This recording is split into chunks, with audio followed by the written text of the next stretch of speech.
Take that, evildoers. That's what it looks like.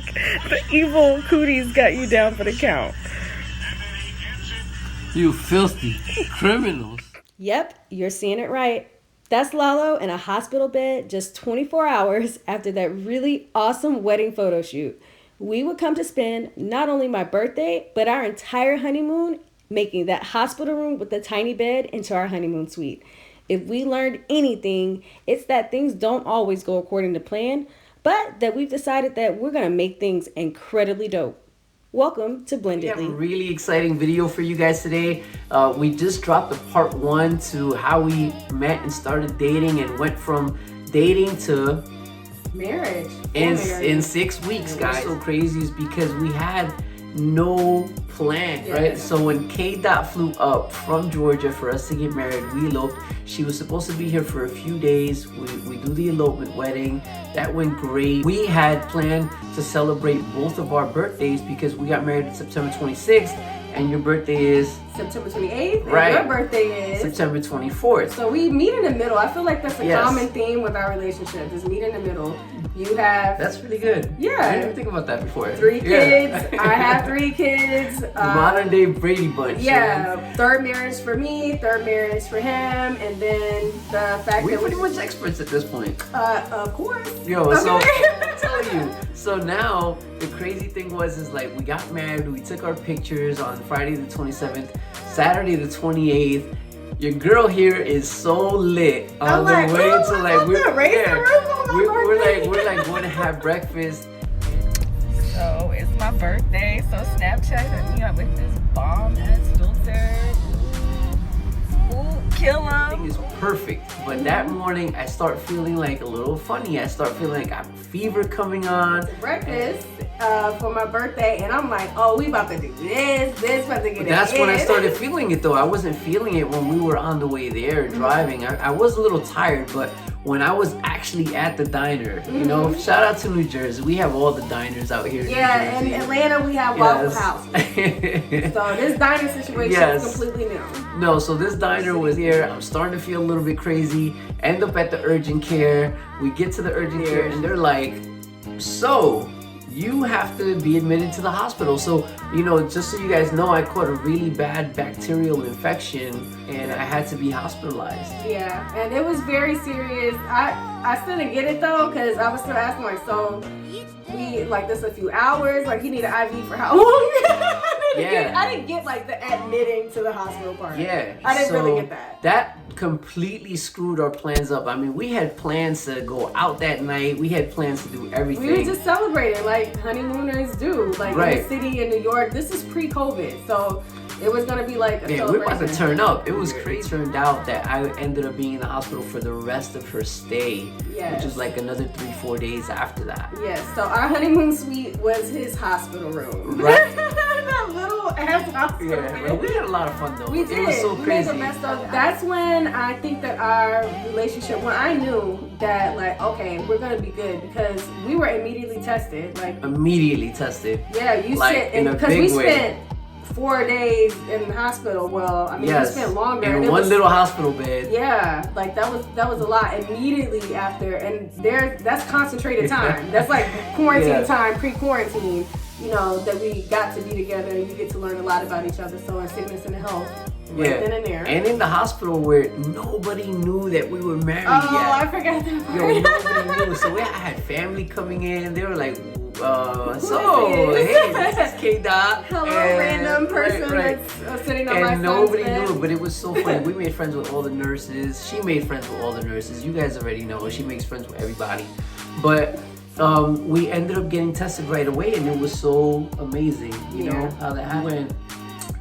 Back home. Right. I went back home to Atlanta. Where we still did not have a plan of who was gonna move where. We were testing out whether or not we were gonna like move in between, you know, South Carolina, North Carolina, because we both have, you know, we Virginia, we were 3 small kids. So we're just kind of like, how is this going to work out? We gave ourselves 6 months. We said we got 6 months to kind of figure out what this living situation is. Yeah. And we're like, we don't know how it's going to happen. No. We don't know what's going to happen, but we know that in 6 months we're going to be living together. A big part of that is you don't always need to know the how. Yes, man. It was like the why. We both knew we wanted it so much. Yeah, we wanted it really bad. The intention behind it was so great that the universe had no other way to go but to conspire with us to make that happen, and that's exactly what happened. So, up next. We're going over our options, and all of a sudden she calls me and drops a bomb on me. So a little bit of backstory is I was actually leasing the home that I was living in from an ex-boyfriend of mine. And so I had a roommate. We lived in this big ass house. It was great. And he dropped the bomb on me saying that, hey, I sold my house and I'm moving into the spare bedroom in our house. And I was like, ooh. So yeah, you heard that right. My ex-boyfriend was going to be living in my guest bedroom while my new husband was in a completely different state. Continue. Yeah, and he didn't know. That? Nobody knew. Nobody knew. Like, I don't even think your roommate knew. No. Yeah, so he told me that it didn't upset me at all. I understood that it was something that was completely out of your control. And not a situation I wanted to be in at all. And it wasn't a situation either that it wasn't malicious from your ex, because he didn't know what situation you were in. It was what just was beneficial to his pockets and the moves that he was looking to make. He was using that room as an Airbnb, so there was already people staying there. So I know it wasn't anything bad like that, and I completely understand. It was really the universe kind of conspiring to get us together. To do like a lease purchase on their home. Those are the conversations that we have been having. So when all of that fell through, it was like, I think this is a nod going in the other direction, that maybe I need to explore, other options. You actually came to me and told me that you felt like I should move up here. Yeah, and that was so huge. And as soon as she told me that, guys, she didn't have to say it twice. We saw each other one time in between that, so she actually came back up to New Jersey. We had a great time. I was still looking like, oh my God, I can't believe I'm about to like move here. It's so many different emotions that I'm like getting hit with right now, going back to it, because there was a lot of anxiety. It's like imagining it. Yeah, like my life. Yeah, my whole base, my whole life, my friends, my family, they were all here. And I was living in a little bachelor pad that was like a small 2-bedroom. I was hardly there. I think I mentioned in the other video that I worked a lot. So I didn't even really care about it. I think you worked a lot so you wouldn't have to be there. No, I kind of worked a lot and I didn't really care about it like that. Okay. Like, you care about a home, like you want it to be an inviting home that you can come home to and feel like, I've Case in point. It's not that I like to live in ugly places. It's just that at that point in my life, I was on another mode and some place. So you were leaving this huge home in Georgia with a garage and everything, and over here there's not even a driveway. It was like street parking. If you guys know, Woodland Park, New Jersey is nothing but crazy hills and the snow. It gets nuts. November comes, we go down, I go down to Georgia. We have a great holiday party where we finally tell everybody that we're married. It's like, oh, surprise, Kendall is married and she's moving. And they're like, I'm sorry, shout out to everybody that came. It was the Painted Pen, and we had an absolutely amazing time. So yeah, the fun part, man, I packed up her entire house, and shout outs to my big brother Marcel, because he was over there like a trooper helping me out as well. And your mom was like incredible. She was out there just like moving and doing everything. And I was they were out there, and we had the going away parties, we had going away dinners. But prior to that, I had some really tough conversations that I needed to have, because I needed to tell my children, like, hey, I'm relocating to a completely different state. And so that was a very difficult situation for me. I don't need this part. My children already from I'll probably have to do another video about this, about just everything that went on with my kids and whatnot, and I'll probably share some things and leave out others just to protect them. But for all intents and purposes, my youngest was living with his father, so that was the one that I was really most concerned about at that time. And just at that time he was living with him, but I had to have a conversation about me moving to New Jersey. That was extremely difficult. Shout out to, my ex-husband Jeremiah. He's always been very supportive with everything, to be honest. And I was married to him for 10 years, and we had a really, great relationship. And that was huge. That was like how understanding he was. And I think it helped that we moved right before Thanksgiving and was able to come family, and everybody just like embraced them with open arms. Yeah, he flew up with Shirley. Yeah. Shout out to Shirley. That was a whole different experience. We're taking him to the airport and doing all that. That was his first flight. And a little bit of a culture shock because like you guys do Thanksgiving very different from the way Mexican families do Thanksgiving. And our Thanksgivings don't end at 7 or 8 o'clock. None of your events end at our 7 o'clock. Thanksgiving ends at like 3, 4, 5 in the morning. All of your events end at 3, 4, 5 in the morning. So that was different, but I felt like it was fun. It was a really great time. Once he was able to come up here, we got lucky. There was snow. And he was actually able to we got to go sledding. And he got to go sledding for the first time. Yeah, because COVID has changed the situation a lot. Right. And so we kind of had to make workarounds for him to be up here with us. But he spent a bunch of time up here. Yeah, he loves it. Every time that he comes up here, it gets even better and better and better. Yeah, so really and he gets to spend months that. at a time here too. So it's like it's really cool. I think it's important for them to know that it's a successful co-parenting situation. Yeah. But it's still extremely difficult as co-parenting is because both parents, when you have a successful situation, both parents are invested and they love that child and they want the best for their child. And so, a lot of times you have to remove yourself from the situation, and like sometimes that like what I may have going on may not be the best situation for the child at that time, and that's a hard decision to make. No, I went on a few interviews, but I gave my notice, and I was like, well, we gonna go up here and we gonna make it work. And I think that it makes a big point because when you really want to get after something and you really want something, you don't have to have everything planned in place beforehand. Even though it might seem a little crazy, when you want something that bad, we wanted to live with each other so bad. So bad. And everything just lined up to push us to live together. We said within 6 months, it happened within 2 months. It happened with like business, with just any personal interest that you want. When you really want something that bad, things will literally line up for you to get that exactly. I think it's you taking that step in the direction first, right, and showing that initiative that you wanted. That's exactly. You have to take the action. You have to jump. It's not the how, it's the why. It's the why. It's the why. And no lie. She was up here for like 2 weeks. She was able to secure, a job. Please, guys, you don't have to have every single thing planned out. And I see that so much with people. Sometimes people, they'll be sitting in their car and they won't leave their driveway because they're scared of, they want to make sure that everything on the road is exactly the right way. It's a name for that. It's analysis paralysis. Okay, Yeah. You overthink and you do not act or move or anything. I feel like that is exactly the story of our relationship. Like us taking action toward what we wanted, all the time, and then everything else. Everything that we do is the action first. We just kind of leap, And as we're sitting here talking, I think if you build it, they will come.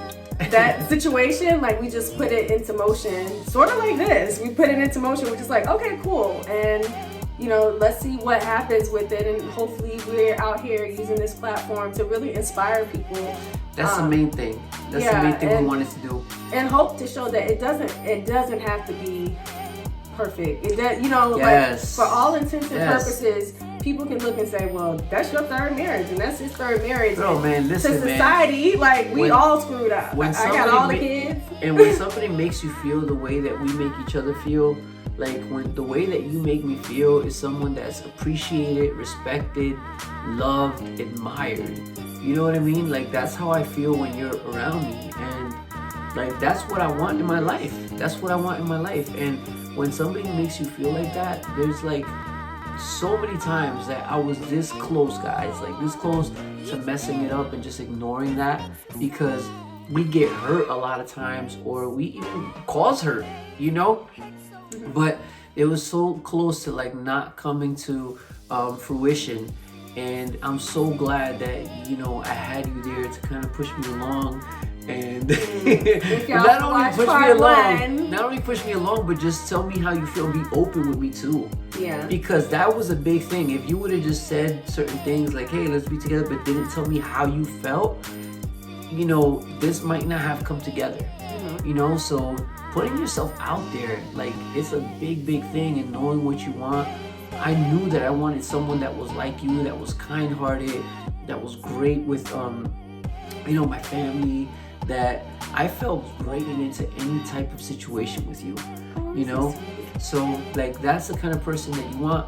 And know that everything is not going to be perfect, but when you love that person, like, you could walk through anything together, you know? So I think that's the main purpose of our channel, is to show other couples or other people in general that, you know, when something is out there and you feel like it's right, it's okay to take that leap of faith and just go for it. Absolutely. And you'll hear me say this, and thank you, probably the bit.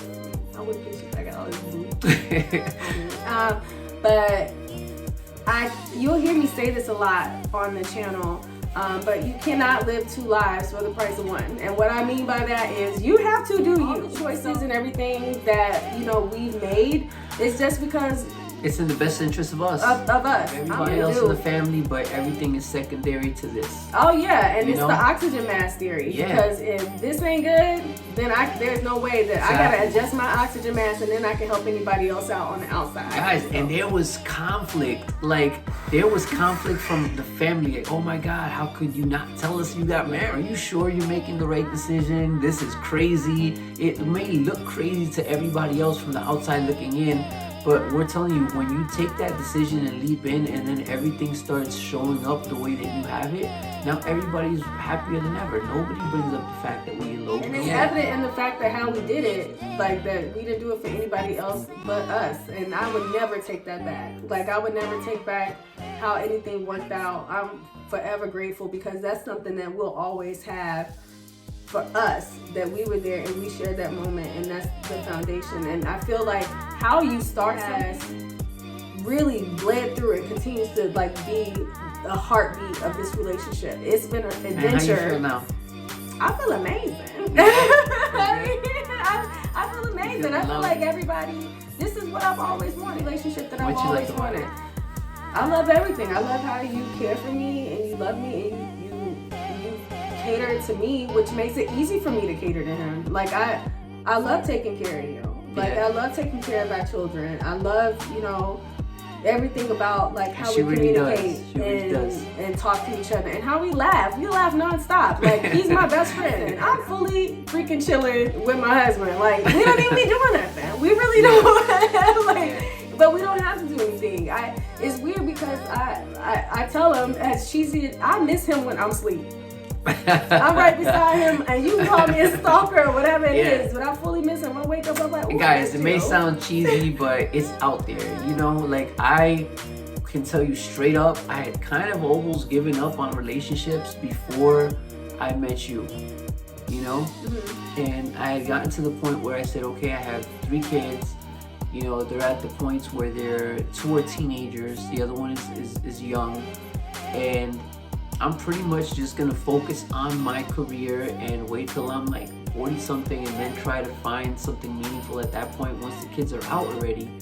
Because every other relationship that I was, like, considering was just not lining up the way that I imagined it, the way that I liked it, you know, for that I wanted it to be. And so when you came along, that's why I hesitated, because I was like, it's almost not too good to be true, but I was like, is this for real? You know? I can see that. Like, is this for real? Yeah. And so that's, you know, because it happened so fast too. It did. It really happened so fast. And we clicked way too good. Way too good. And I was like, hold on, this is not how it's supposed to go. It's supposed to be like, okay, we meet, we date, we live close to each other, we try everything else out. We did everything backwards. Like, she met my kids on day one. comfortable with it just meeting felt the children. different. It just felt Because different. I felt like we had a friendship. Yeah. And even if the relationship, like that part didn't work, where we were actually going to be We'd boyfriend always and be girlfriend, friends and stuff. I always Yeah. knew that like I had a care for you. Like he was a dope dude. So I'm like, well, you that know. always felt really different. So, you know, that's how it came to be, guys. We got married, but the story didn't end there. You know, we still had to figure out how we came to live with each other. And so we hope that you enjoy this and take it as an example and an inspiration that things don't have to go perfectly, but when you guys know how to communicate, like I err on the side of over communicating. Yeah. So he said when keeping it real goes wrong. And so once you do that and you know what you want, go out there and reach for it. Go out there and get it. Don't ignore those feelings. And definitely, you know, we welcome all the questions that you guys may have, any comments, any suggestions on future videos, or I mean, we have some really cool stuff planned out, man. We can't wait to share this. These first couple of videos is almost like the explainer videos of how this got started. You guys have to meet But us. yeah, you guys are gonna see like how we do things, how we live, how we communicate. We invite you to like the video, subscribe, share it with your tribe. And we're definitely gonna be coming up with more. Yeah, especially for people episodes. that, you know, we talked about this all the time before. You know, what kind of relationships and how they come to be. You know, what kind of relationships you want and how they come to be. And so share this with some other people. Maybe it might touch somebody in a way. Yeah, that and we inspire intended them, to. because for all intents and purposes, society would have written us off in the relationship category. There's a dude out there, Kevin Samuels, right now, telling women and men their value based on kids they got and what they haven't accomplished. And I'm like, no, you make the rules for how your relationship life is going to be set up. And yeah, it may take some work, and that's okay too, because anything worth having, you may work a little bit for it, but man, it's so worth it. And I have to say, babe, it's been worth it. This experience is, I'm Totally so worth it. looking forward Totally worth to it. Yeah, our I am life too. together. I am too. It's great. And can't wait to bring it to you guys as well, because you're gonna be there every step of the way. So clap. Oh. I know a girl like that. What name would be Armando?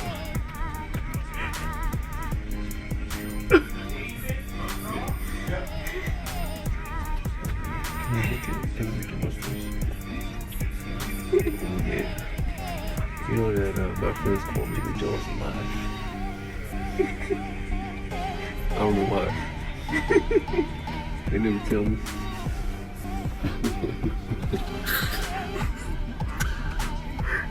But I think I might have something to use my car.